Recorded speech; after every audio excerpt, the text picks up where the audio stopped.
Yesterday, my mom had surgery to remove an abnormal tissue in her right breast. And she was very, nervous and scared leading up to it. And, she's 75 years old, luckily, has never had surgery. And of course, as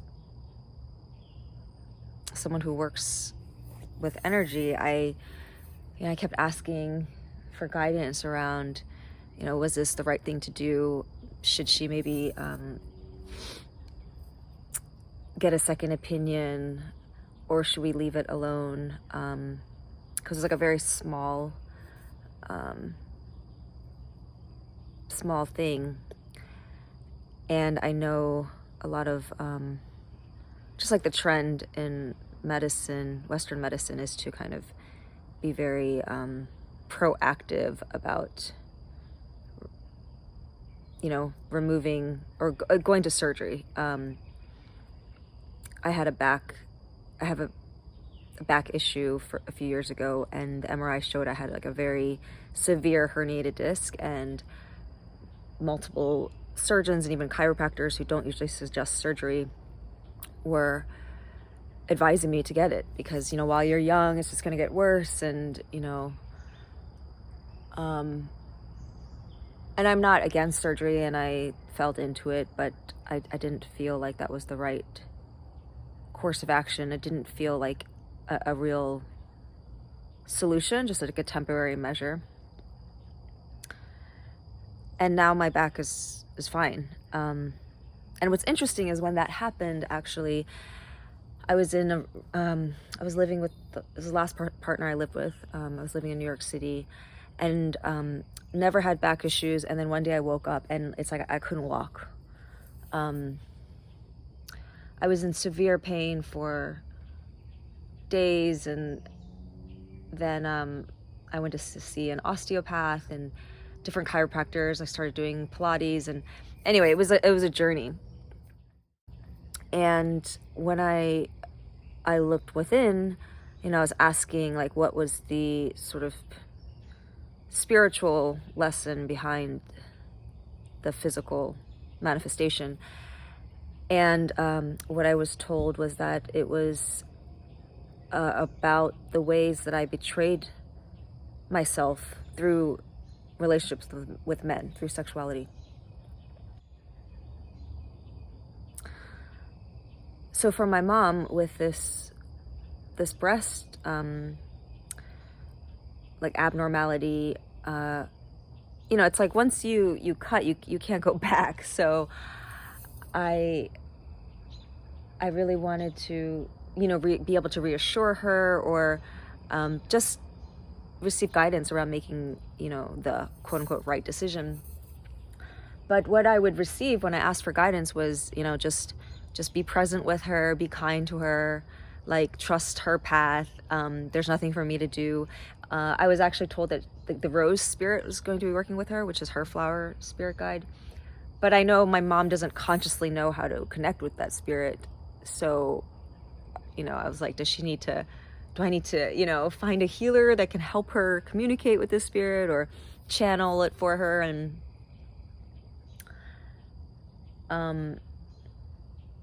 And so I let go, and I trusted. And the day before the surgery, the night before, I was shown that what was being removed was an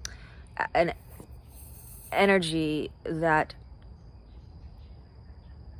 was from my great-grandmother, so my mother's mother's mother, my great-grandmother, and it was shame around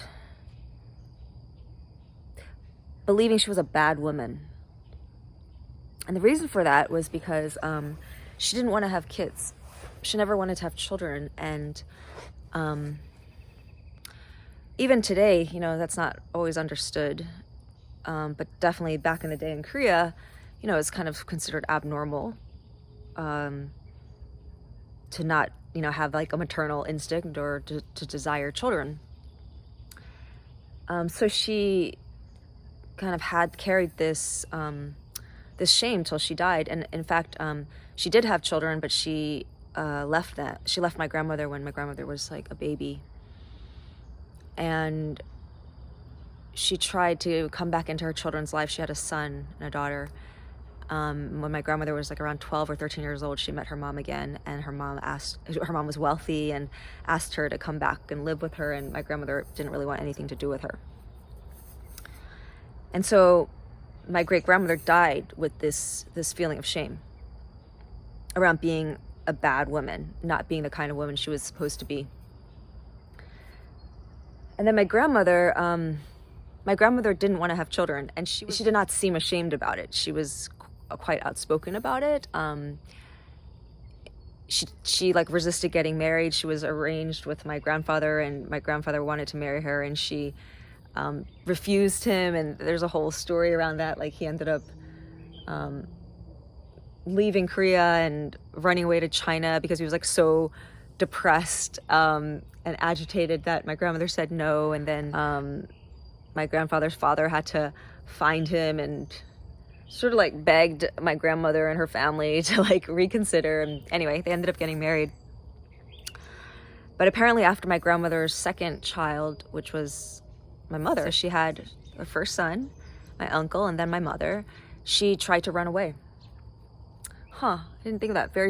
Just like her mother. Her mother had a son and a daughter, and then she ran away. She ran away successfully. But my grandmother ran away, and then my grandfather found her.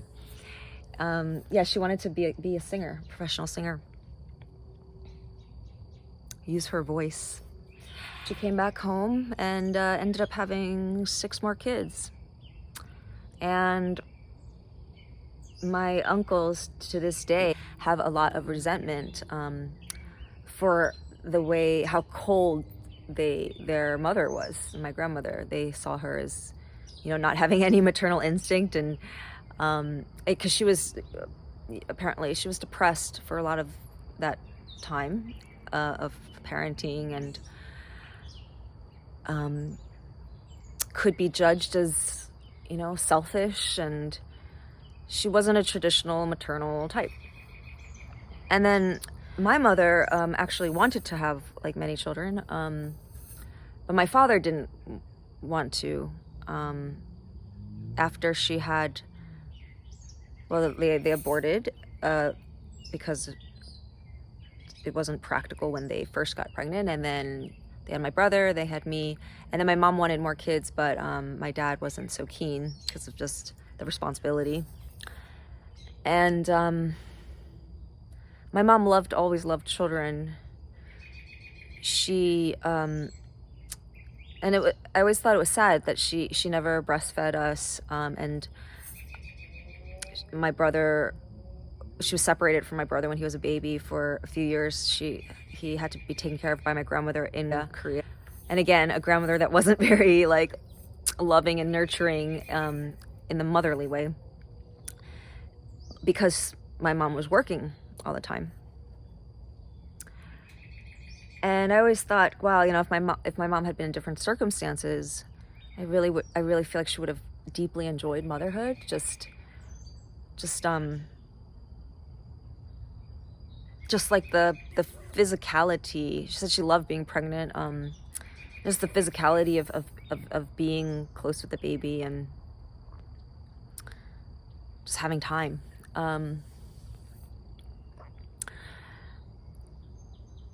So when it came up that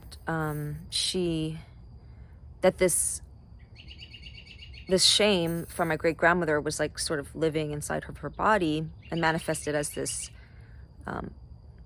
abnormal tissue, I wondered if that manifested in my mother's life, this foreign energy, as maybe it's what played a part in her constant, like, the belief that she had to prove herself. She's like the perfectionistic tendencies, the feeling like she has to take care of everyone else, like proving her worth.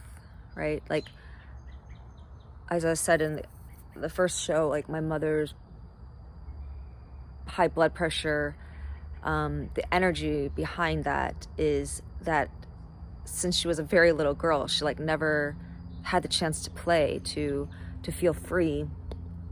And that little child wants, there's a deer over there, that little child wants that attention and is asking for it through these bodily symptoms, because only when her body's in pain does my mom listen. Like, will she slow down and give herself attention? If she's feeling healthy and normal, she automatically gives everything away to other people, and also has like really high standards for her own, like, it's like a lot of us, right? Like when she's feeling sick, she's like, oh, all I want to do is feel better. She doesn't care about what the house looks like, or, you know, she doesn't have a choice but to say no to other people. But as soon as she starts to feel better, then all of those other expectations come back, right? Like starting to look at what's wrong around her, starting to feel obligated to meet people, because she doesn't have an excuse. So the surgery went well. We're not going to find out till later this week whether the sample, they took a sample of what they removed, is actually cancerous. It just hit me that the fact that it's in her breast. So the breast, and we're entering Cancer season. So today is the solstice. It's June 21st, summer solstice. And we're entering the season of Cancer, which is all about the maternal, the moon, and the breasts, the womb, nurturing. And so if the breasts are a symbol of and breastfeeding, right, as a symbol of nurturing, it's like my mom never learned or to nurture herself. And if you carry the energy of shame, right, like if I feel ashamed then I don't believe I'm worthy of being nurtured, right? Like, then that actually means a part of me feels like I should be punished. I'm not worthy of love. I'm not worthy of my desires. And I only have value if I redeem myself, right? By meeting other people's desires and needs.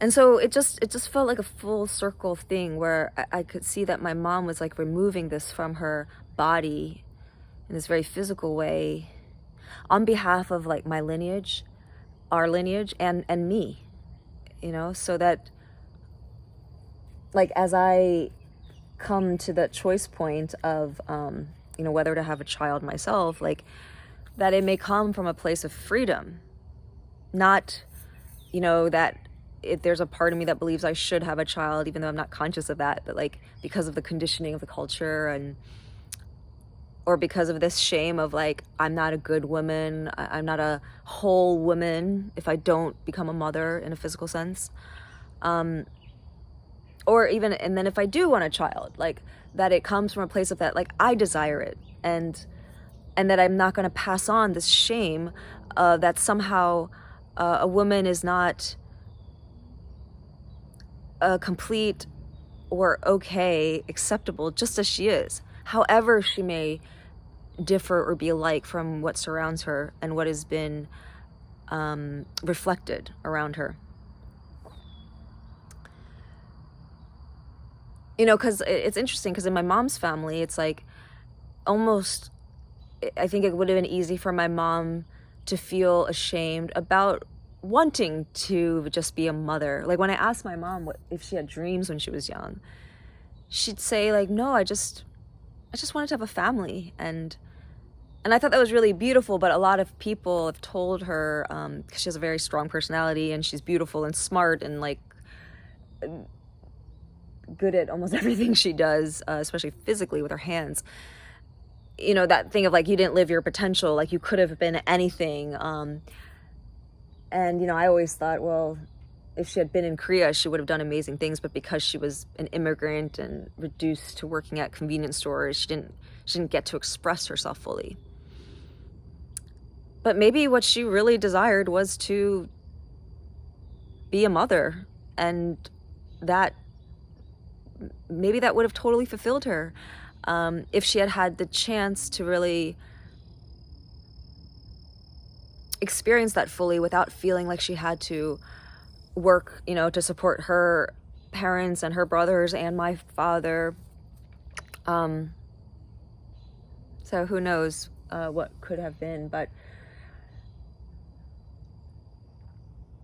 so today I was told that it's time to let go of any shame that I carry.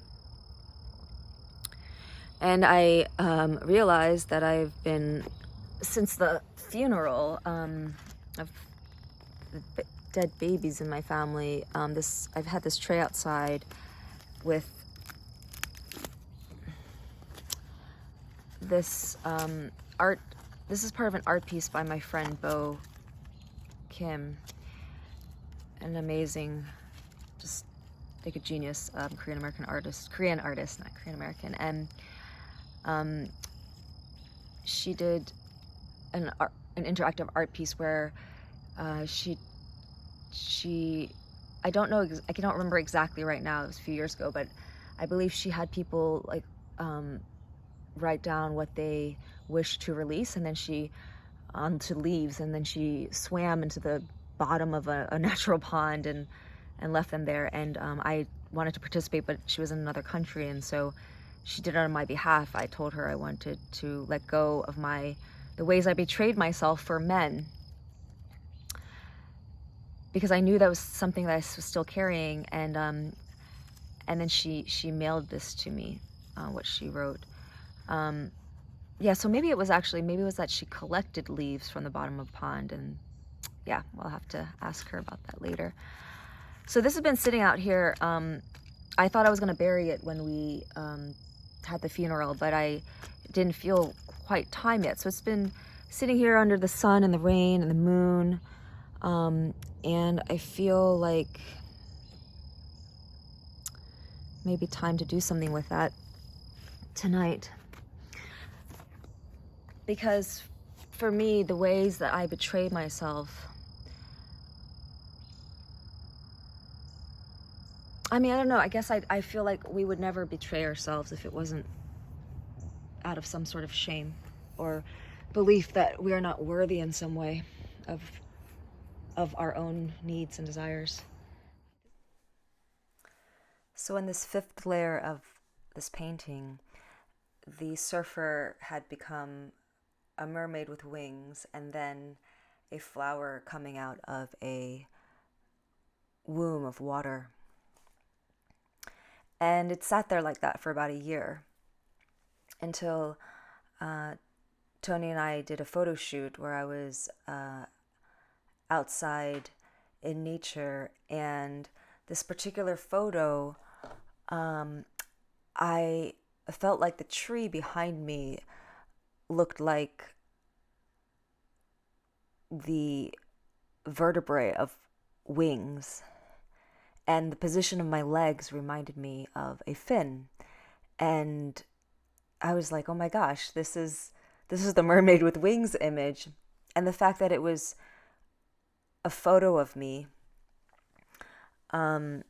just like me dressing up as Medusa in costume, felt like another level of embodiment or symbology where I'm owning these mythic archetypes. The idea of actually putting, my own image instead of painting another figure was very new for me. So this painting had sat in my studio for a few months, and then I was guided to bring it upstairs, actually where a former painting had been that was now in an exhibit.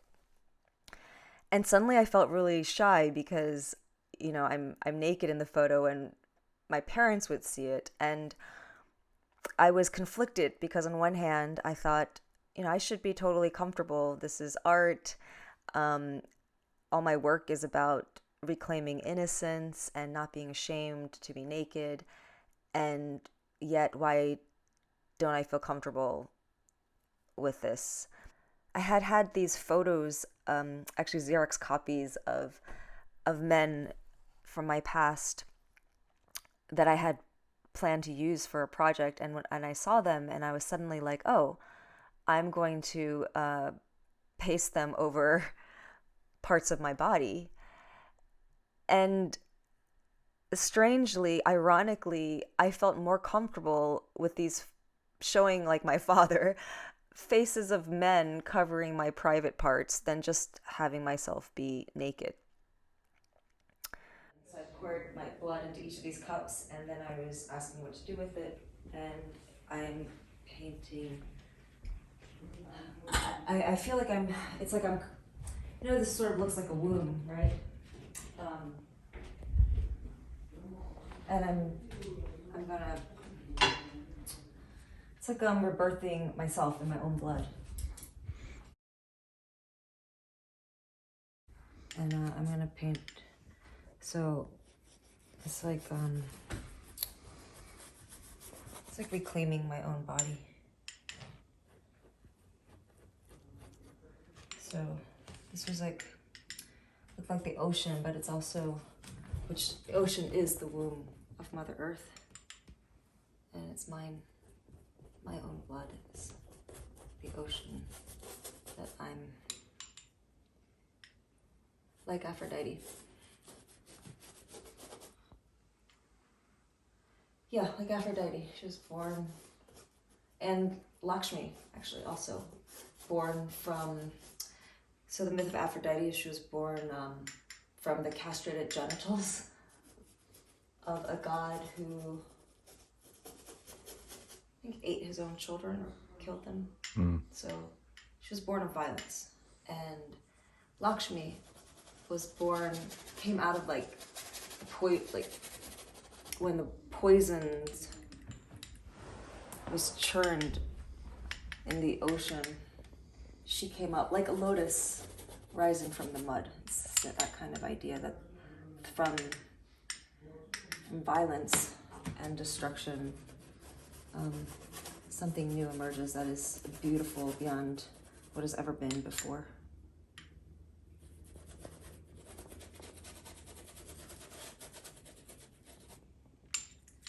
Oh yeah, that's like, see, I thought of this by my body coming out of this womb, but it's like my body has a womb, is pregnant as well. My own body. So I'm imagining that, this is not, it's my blood from my body that comes from the blood of my ancestors. So it's like I give to them and they give to me. Their blessings are contained in these cups. And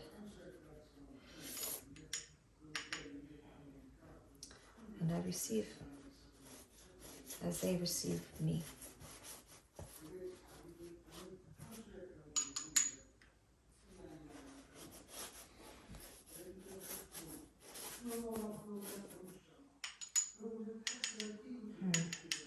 Cover all body. Definitely covering them.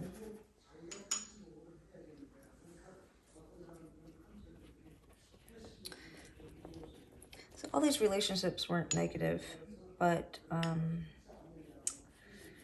I betrayed myself in them. How's that? Just the same.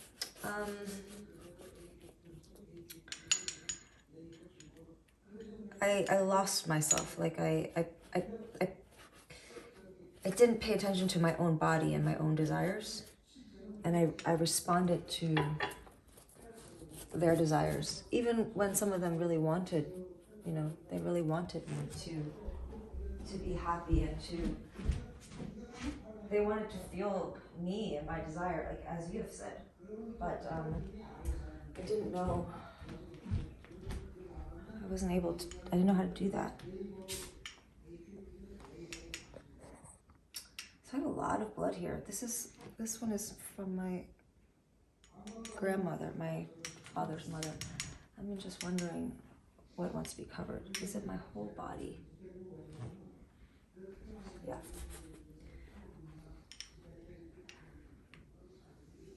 So when we're born, you know, we're covered in our mother's blood. And so even though I like the way this looks and I don't want to cover it, I'm going to. And, you know, baptized in blood. So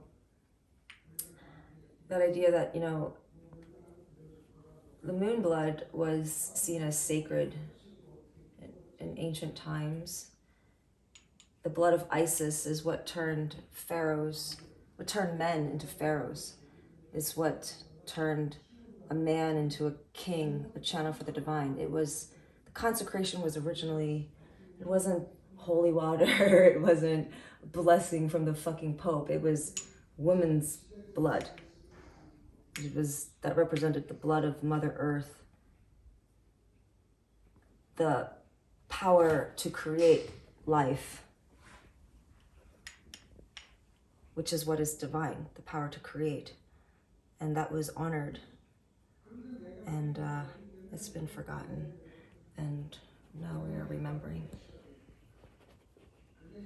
And so, in anointing myself with my own blood and the blessings of my ancestors, it's like I am reawakening to my divine nature, the holiness of my own body. And the desire, because desire is like that creative life force that is godlike. And that has been, in my life, it's been something that I learned to be ashamed of. And it's the holiest thing, right? Our desire is life, pure life force that moves through us, that wants to create, to evolve. And we have been made to feel ashamed of that desire and suppress it because that's where power comes from. And when we are allowing our desires to move us, we cannot be controlled and we are free. And there are some powers that don't actually have power, that don't want us to know that, so that we can be slaves, we can be controlled.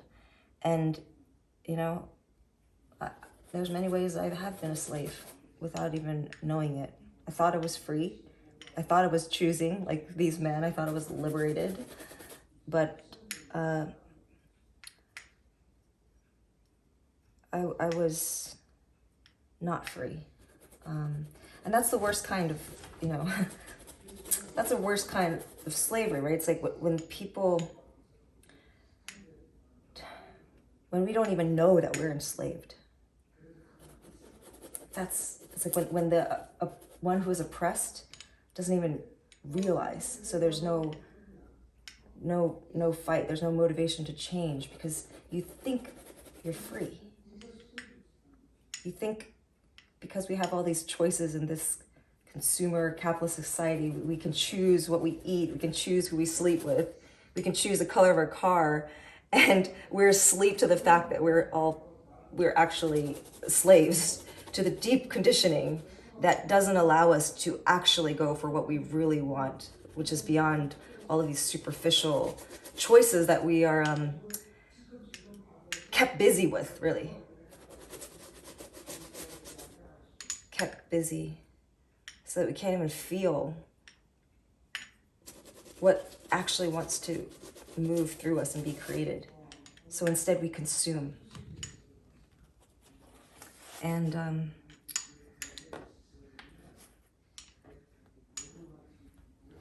then we're still hungry.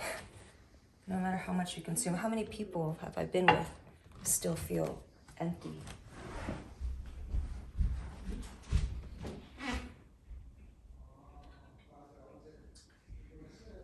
All right, this is from my father's father. I didn't know him. He came to America. He had cancer, and my father brought him to America thinking the hospitals would be better here, and he died in the hospital, wasn't able to see me, and but I connect with him now. So I see these, this tree trunk and these branches. To me, they look like veins and arteries, and also wings, the roots of wings. And I see that as these are the ways that I'm connected to the earth, just like the root system underneath our feet, and also that connects me to the cosmos. And also like fins, like what allows me to swim in this ocean.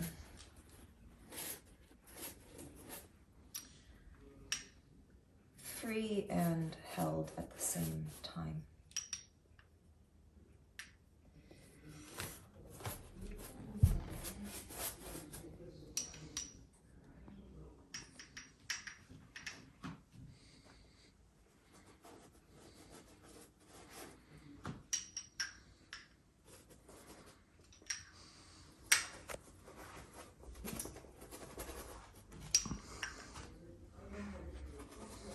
My mom, she felt really loved by her father, even though, so she had 7 brothers and was very lonely. Her mother was,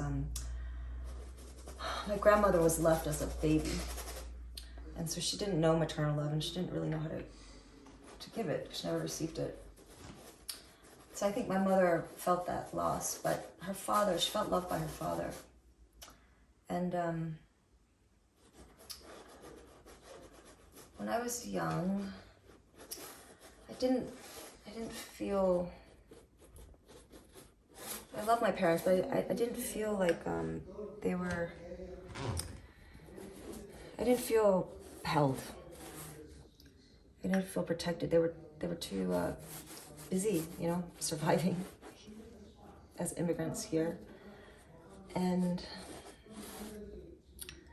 so that this, blessing from my, I had an older brother, and he took care of me a lot when my parents were not home. But I didn't feel protected. I don't think I ever shared. I didn't ask for protection. So I think I felt very alone and unsafe. And so to have the blessing of, all of these men in my lineage who were really strong, amazing men, but they just weren't present in my life when they were in the body. And I can receive it now.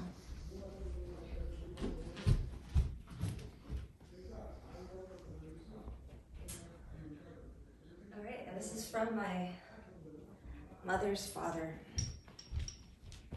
This is interesting. My mom was just telling me yesterday, that she says she has no regrets about her parents because she was very good to them. But so my grandfather, he would visit when we owned this store. He would visit every day and walk. And my mother was the only one he talked to like a friend, because all of his sons, they were like sort of afraid of him. And I always thought he was quiet and reserved, because he didn't talk around us. He was stern and intimidating. But later I learned that he was actually very extroverted. And when he was around friends, apparently in Korea, he would sing and he was funny. And my grandmother wanted to come to the States. She never liked Korea. She wanted to live in a big country, kind of like her mom. Her mom left her to move to Japan. And my grandfather didn't want to come. He apparently, when they moved here, he kept going back to Korea. And now I understand why. It's like, there was nothing for him here. He had no society. He had no, in Korea he was a doctor, he had friends, he had all these relatives that supported him. And then he came here and he was like sitting in a house, retired. He wanted to practice when he was here, but they didn't acknowledge his medical degree. So, and then my uncles, and they all said they would take care of them. So they never learned English. And so he was just sitting in his house, and So apparently my mom was the only one who he actually talked to. And I just think about, so she was reflecting on like his loneliness and, you know, for decades, the loneliness of being in a land where you're just not seen. And all the years he worked so hard, he supported so many people in Korea, he was so deeply respected, and none of that was seen or acknowledged once he came here.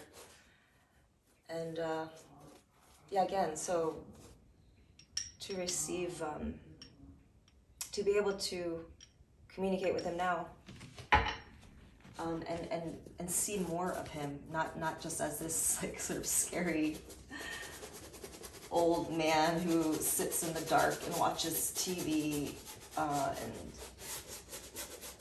you know, at family parties he's sort of just like sitting alone. Like, no, he was a leader in his community. He was vivacious, you know, he was intelligent, he was political, and all these things I never knew about him.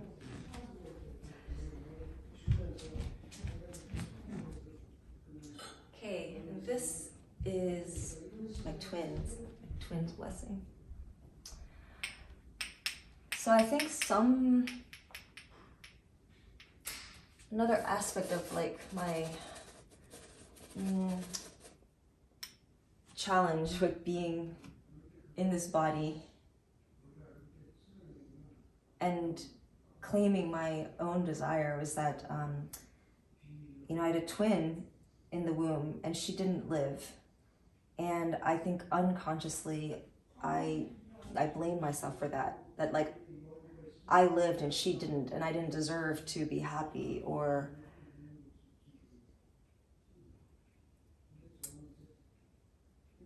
yeah, like I didn't deserve, like I needed to be punished for sort of taking her life. And of course that's not true. It was her choice. She totally sovereign. Again, like we are not responsible for other people's choices. So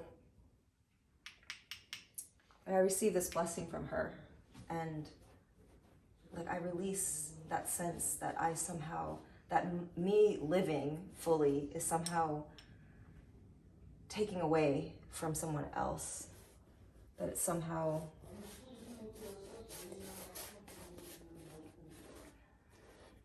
that it's like a, I don't know, almost like a violent act. Like if I go for my desires, it's like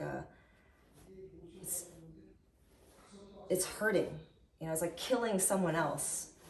For me to say yes to life means I'm saying no to someone else. And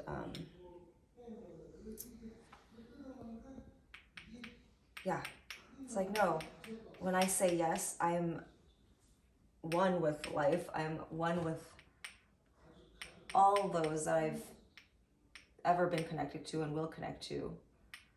And again, like that life force thing, it's like when we say yes to the desires inside us, we're saying yes to life, and we're moving all of life forward, and everyone moves with us because we are actually all one. It's only this idea of separation and shame that believes in death.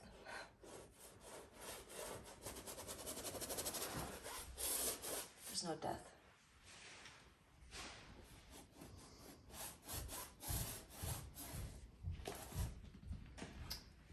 Oh, so I don't want my dad to see what I'm doing. 나 지금 그림하는 거야.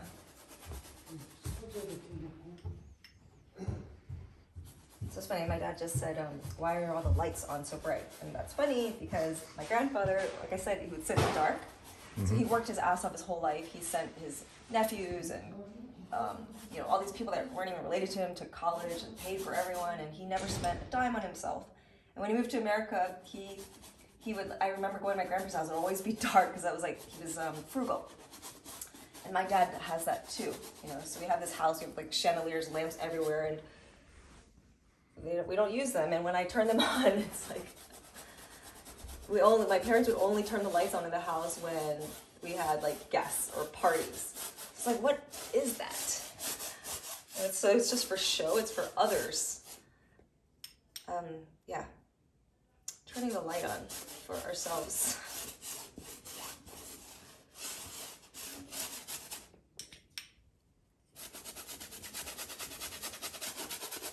We deserve to be in the light. We deserve to receive, and enjoy the resources that we are blessed with. It's not just for others. Again, because what we do for ourselves is the same as what we do for others. There's no separation. And the house is a being. The house wants to be lit up. So want to be like sitting in the dark and having rooms that are unused and filled with crap and just lights that aren't used and getting dusty. Okay, I think that's done. Thank you.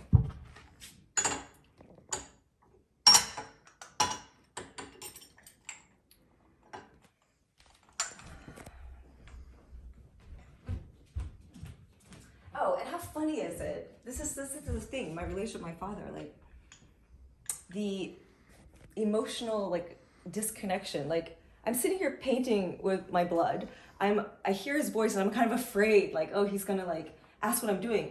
He doesn't ask what I'm doing. He asks why the lights are on, and then he just walks away. That's the extent of the concern and the interest. So again, in some ways I'm relieved because I don't want to face and have him know what I'm doing. But on the other hand, it's kind of sad. Kind of sad.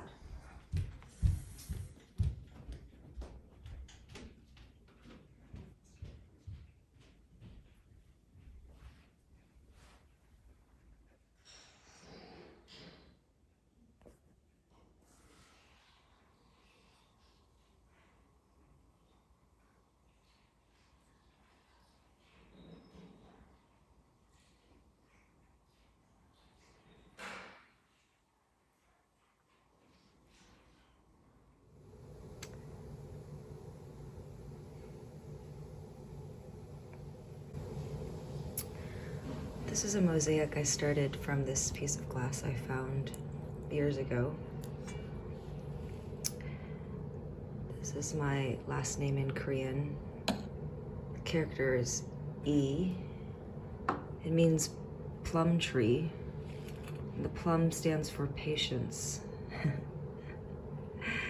So yeah, I started this mosaic years ago and I didn't know how to complete it. And I had all of these different tiles in the in-between places, and I just could never decide how to glue it down. This is a candle I got in Hawaii that I've been saving. And I'm not sure what kind of flower this is, but it reminds me of the chrysanthemum, which is my flower spirit, golden chrysanthemum queen. So as I was clearing the tiles that I had left on here, sort of haphazardly, I divided them into these cups, which belong to my family, my ancestral family. This is my paternal grandmother's place, Harmony. Oh, and I put this here. This is a menu for our family deli that I've been asking my family, unseen and seen, to bless as we make changes. It's called the Sanctuary of Divine Nourishment. That's its spiritual name. This is my Harapaji's, my father's father. This is just almond milk that I served them. This is my twin, Tongseng, my younger twin. Flower shoes. My Harabaji, my mother's father.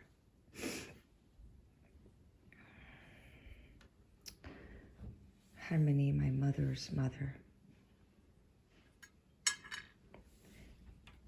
And my older brother, who was aborted. This is my tea. These These are ducks that my grandmother, my father's mother, carved and painted. So it just occurred to me as I was clearing off these mosaic tiles that weren't glued down, to divide them into these cups that belong to my family. As I rearranged them to make something new. And there were these two white tiles that also came off of here. And so I decided to put them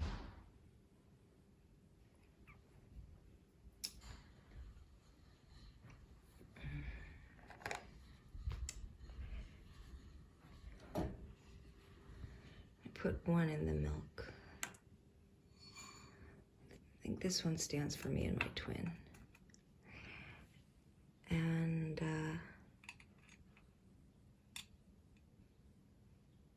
I'm going to put them both together. Put them in the middle there.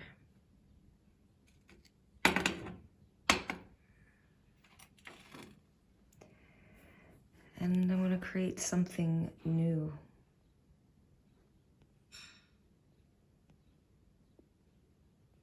And I think separate from these pieces that I was trying to make fit into this family. And I think, they're blessed by this family name, but it's time to make something different.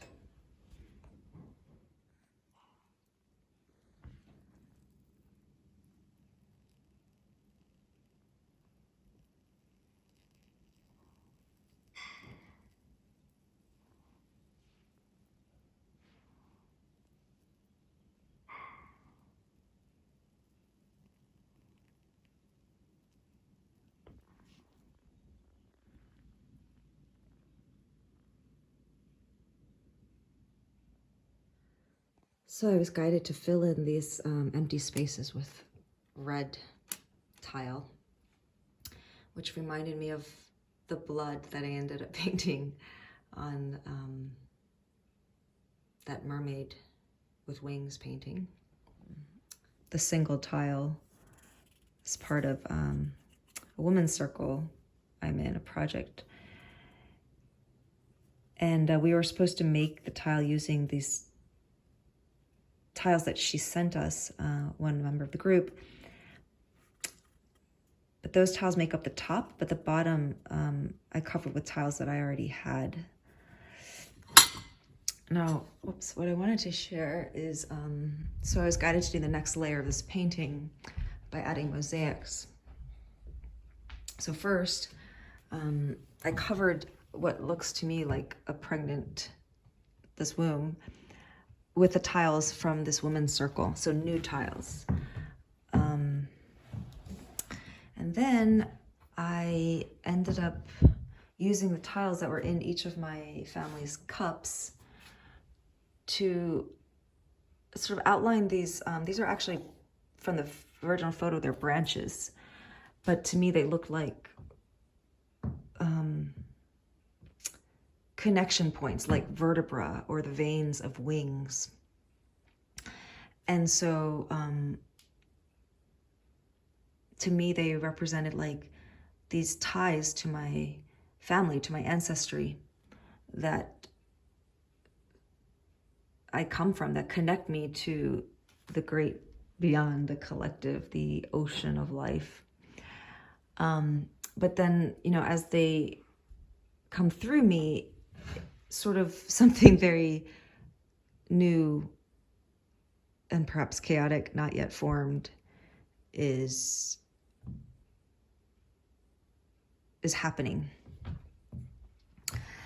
So it was interesting to see how they sort of end here, and I kept wanting to extend them all the way to the ocean, but I wasn't guided to do that. And also, you know, I had different tiles for my grandparents, my twin who wasn't incarnated, and my older brother who was aborted.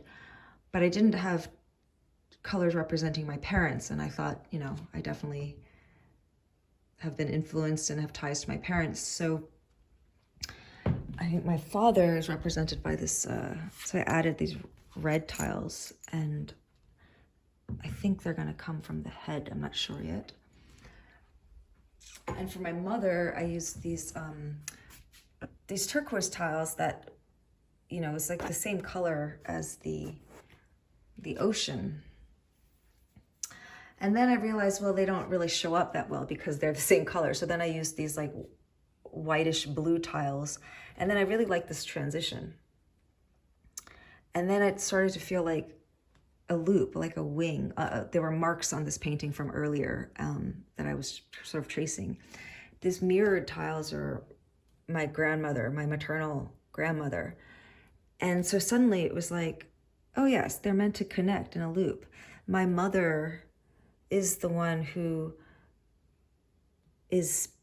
connects me most, right, to the Divine Mother, to the all that is. And it loops, you know, back to her mother through my body, right? Like that idea that, you know, when in my grandmother's womb, she already carried the seeds of me.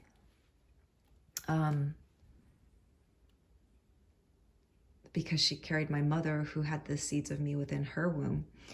And also these white tiles, you know, from the other video, it's like the two white tiles that seem to represent me and my twin. Also mirroring back to that. So yeah, these represent the blessings and connections from my maternal grandfather.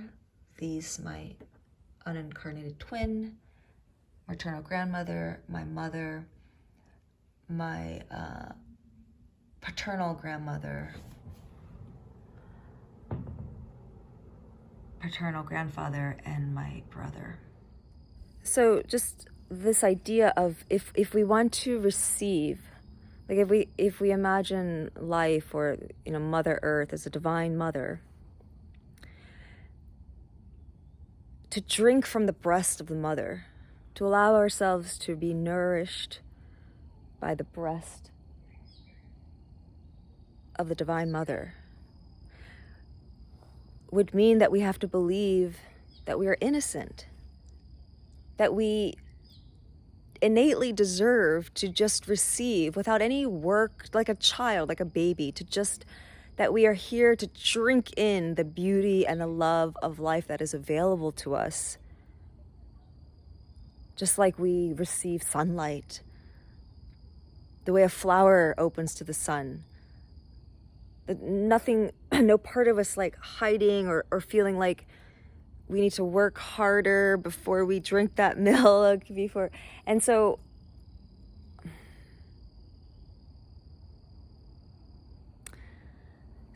yes, my mother's, you know, breast being cut into, to let go of this shame that has prevented the woman of my lineage and, you know, women and people all over the world, this energy of I'm a bad blank, that I'm somehow not worthy, that I'm somehow not deserving, like letting that go so that we can actually let ourselves be fed by the Divine Mother that wants to help us grow and nurture us, and that we need. Because that's the other thing, the humility to be that open, to be that vulnerable, to see that like we're not really in control of much, right? Like we can't survive without Mother Earth. And can we open to that vulnerability and disarm ourselves? so that we can fully drink in this life that we've been given beyond notions of deserving or good and bad. So interestingly, these are a few men who I meant to add to my painting, but they got left behind. But it's interesting. This was they all represent men who saw me and who I couldn't fully receive, because like their friendship, their love, their desire, because I believe because I carry the shame.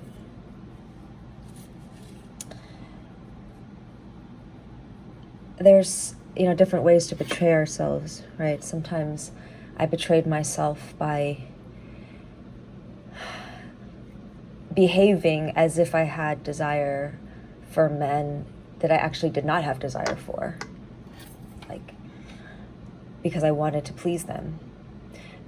And then there were ways I betrayed myself where I didn't allow myself to feel desire for men that perhaps I would have allowed myself to if I did not carry shame, if I could let myself receive. So this betrayal for man, this ways I've betrayed myself to men, to anyone else, to anything outside of myself, because of the shame I carried. I'll let that.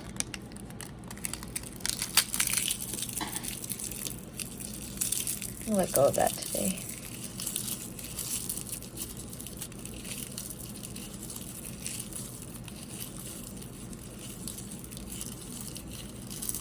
I might want to burn some of this.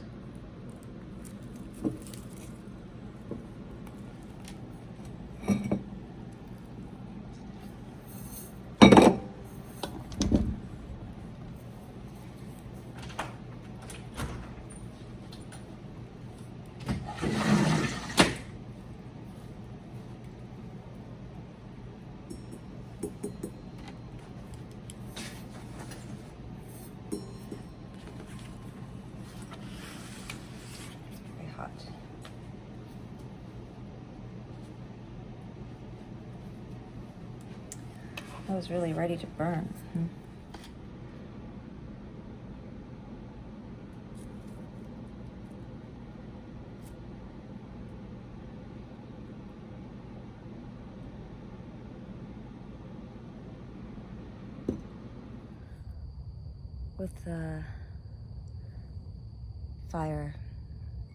With fire and my own blood, I alchemize this shame that I have carried, that my mother and my mother's mother and my mother's mother has carried, that for thousands of years women and all beings have carried in some form or another this shame, this sense that we do not deserve to receive all that life lovingly desires for us, that we do not deserve to receive just what we desire and need to thrive. On behalf of Mother Earth, my lineage, and all beings, I alchemize this shame today, and I receive this nourishment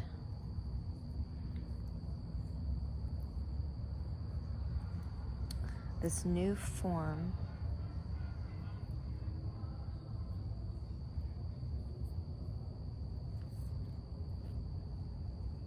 I receive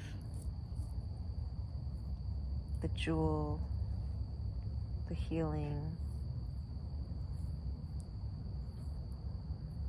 the love that I could not have received before.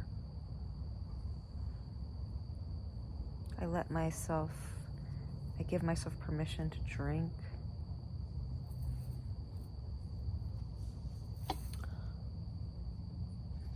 From the breast of Mother Earth.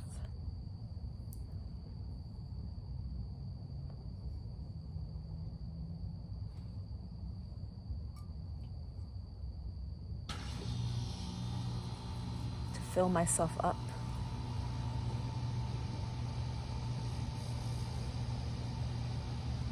To allow myself to drink my fill without shame, without limit. I am an infinite receiver. I reclaim my innocence.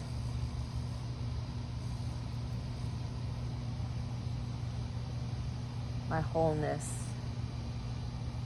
my goodness, my rightness.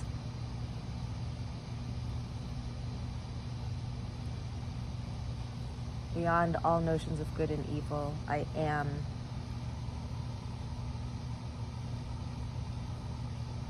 And I claim myself as one with life.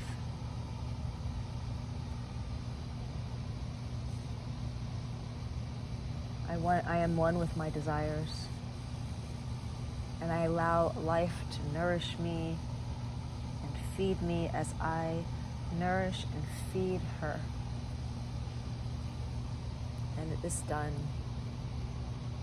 May all beings wake to their eternal innocence. May all beings receive from the Divine Mother as newborn babies receive from the breast of a mother. May we be fully nourished. May we know ourselves as beloved.